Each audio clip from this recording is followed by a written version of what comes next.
First on reporter മോഹൻലാലിനെ ആദരിച്ച പരിപാടിക്ക് സാംസ്കാരിക വകുപ്പ് ചെലവഴിച്ചത് 2,80,00,000 രൂപ. തുക ചെലവഴിക്കാൻ ചലച്ചിത്ര വികസന കോർപ്പറേഷൻ മാനേജിംഗ് ഡയറക്ടർക്ക് പ്രത്യേക അനുമതിയാണ് നൽകിയത്. സാംസ്കാരിക വകുപ്പിന്റെ ഉത്തരവിന്റെ പകർപ്പ് റിപ്പോർട്ടറിന് ലഭിച്ചു. അരുൺ സോളമൻ നൽകും വിശദാംശങ്ങൾ. അരുൺ, ചില രാഷ്ട്രീയ വിവാദങ്ങളൊക്കെ ഇതിനോടകം ഇതുമായി ബന്ധപ്പെട്ട് ഉയർന്നിരുന്നു. ഇനിയിപ്പോൾ ഈ പരിപാടിക്ക് വേണ്ടി ചെലവിട്ട തുകയുടെ കണക്കാണ് ഇപ്പോൾ പുറത്തു വന്നിരിക്കുന്നത്. എന്താണ് വിവരങ്ങൾ?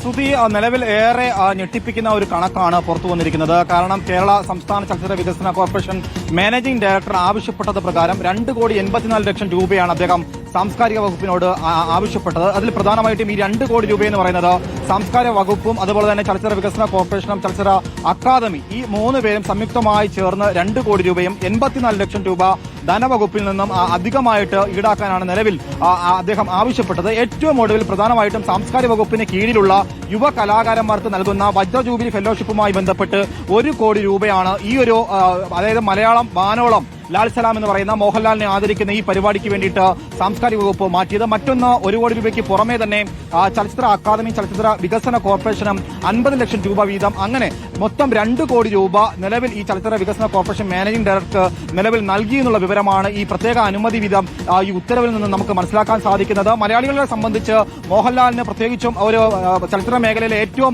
പരമോന്നതമായിട്ടുള്ള ഒരു ബഹുമതിയാണ് ദാദാ സാഹിബ് ഫാൽക്കെ അവാർഡ്. അവാർഡ് കിട്ടിയപ്പോൾ മലയാളികൾക്ക് കിട്ടിയ അവാർഡായിട്ട് തന്നെയാണ് നമ്മുടെ എല്ലാ മലയാളികളും കണ്ടത്. പക്ഷേ സംസ്ഥാനം വലിയൊരു സാമ്പത്തിക പ്രതിസന്ധിയിലൂടെ കടന്നു പോകുമ്പോൾ, പ്രത്യേകിച്ചും വയനാട് ഉരുൾപൊട്ടൽ അതുപോലെ തന്നെ കടൽക്ഷോഭം അടക്കമുള്ള പ്രശ്നങ്ങൾ, പല പ്രശ്നങ്ങളും നേരിടുന്നു. പ്രത്യേകിച്ചും ക്ഷേമനിധി പെൻഷനുകൾ അടക്കമുള്ളവ ഇപ്പോഴും കുടിശ്ശിക നേരിട്ടുകൊണ്ടിരിക്കുന്ന വലിയ സാമ്പത്തിക ഞെരുക്കമാണെന്ന് ധനമന്ത്രി തന്നെ നിരവധി തവണ പറയുന്നു. ഓണക്കാലമായപ്പോൾ ഭക്ഷ്യവകുപ്പ് മന്ത്രിക്ക് വരെ അത് നിയമസഭയിൽ പറയേണ്ടി വരുന്ന അവസ്ഥ വരുന്നു. ഇങ്ങനെയൊക്കെ വരുന്ന ഒരു ഘട്ടത്തിൽ 2 കോടി രൂപ ചെലവഴിച്ചു എന്ന് പറയുമ്പോൾ അത് ഏറെ ഞെട്ടിപ്പിക്കുന്ന കണക്ക് തന്നെയാണ്. കാരണം ദാദാ സാഹേബ് അവാർഡ് ഇപ്പോൾ സോഷ്യൽ മീഡിയയിൽ അടക്കം ഇത് വലിയ ചർച്ചയായിക്കൊണ്ടിരിക്കുന്നു. ഈ അവാർഡ് നൽകിയ കേന്ദ്ര സർക്കാരിന്റെ അവാർഡ് ചടങ്ങിന് പോലും ഇത്രയും രൂപ ചെലവിട്ടിട്ടുണ്ടാകില്ല എന്നുള്ളതാണ് മറ്റൊരു കാര്യം. മറ്റൊന്ന്, ചലച്ചിത്ര വികസന കോർപ്പറേഷന്റെ കീഴിൽ തന്നെ സ്വതന്ത്ര സംവിധായകർക്ക് കഴിഞ്ഞ 4-5 വർഷമായിട്ട് പല സംവിധായകരും സിനിമ ചെയ്യുന്ന അവസരങ്ങൾ ഉണ്ടായിരുന്നു. അതിൽ തന്നെ അന്തരിച്ച ഷാജിയൻ കാരുടെ എതിരെ നിരവധിയായിട്ടുള്ള വിമർശനങ്ങൾ ഉയർന്നു. കാരണം പല സ്വതന്ത്ര സംവിധായകരും നിരവധി തവണ ചലച്ചിത്ര വികസന കോർപ്പറേഷന്റെ ഓഫീസിൽ നിരവധി തവണ കയറി ഇറങ്ങിയിട്ട് പോലും വളരെ തുച്ഛമായിട്ടുള്ള